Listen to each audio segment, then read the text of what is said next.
Well, I want to bring in former CIA agent, former FBI special agent Tracy Walder, and editor-in-chief of Micro Center, Dan Ackerman. Thank you so much for coming on. Dan, my gosh, I'm reading about this and the different ways we are seeing Iran get involved here. What are you seeing? Well, can you explain it to us? Yeah, I think that we have a whole spate of different types of misinformation, fake news, fake accounts, fake social media influencers, a lot of impersonation. And it's not just to get people to maybe change their mind about a subject or sow discord. It's also to kick up enough dust that we don't know what to trust anymore, because this looks like a real newspaper or a news website and it's not. And this kind of looks like a real one. Maybe it is, maybe it's not. So we just give up and go, well, I can't trust anything I see online. And by the way, even the Iranian Revolutionary Guard Corps, they're involved. They're hiding behind different nefarious names like Mint Sandstorm, Storm 2035, Peach Sandstorm, Cepheid Flood.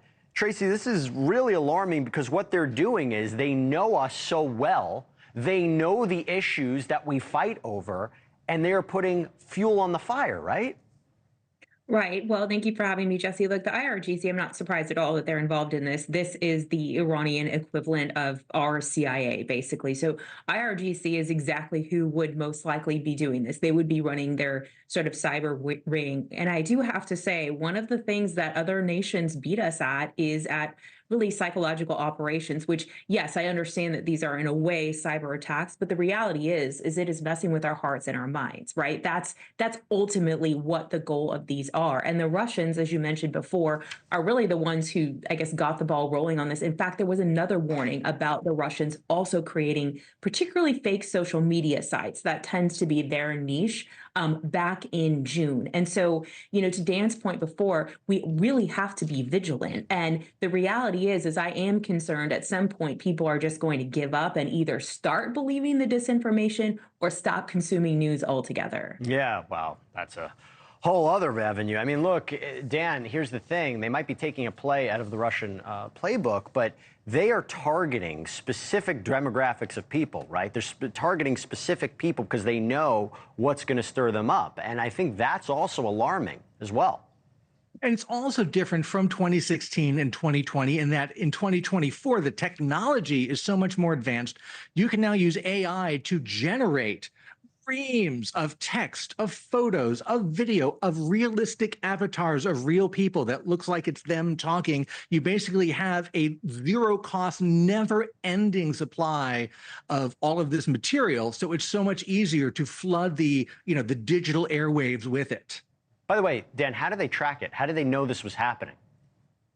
You can eventually figure out, if something's not real, you could trace it back. That's how they found a lot of the Russian operators in 2016 and in 2020. But there's probably a lot out there that we don't know about. And of course, because most social media websites don't force you to give up a phone number or a real email address or engage in a lot of tracking, at all, because that's, they want everyone to use their service without worrying about being traced. It's actually easy to have a completely fake shielded personality on there, and it does take a long time and a lot of effort to track down the operators behind the operators. Tracy, what can U.S. intelligence agencies do to combat this?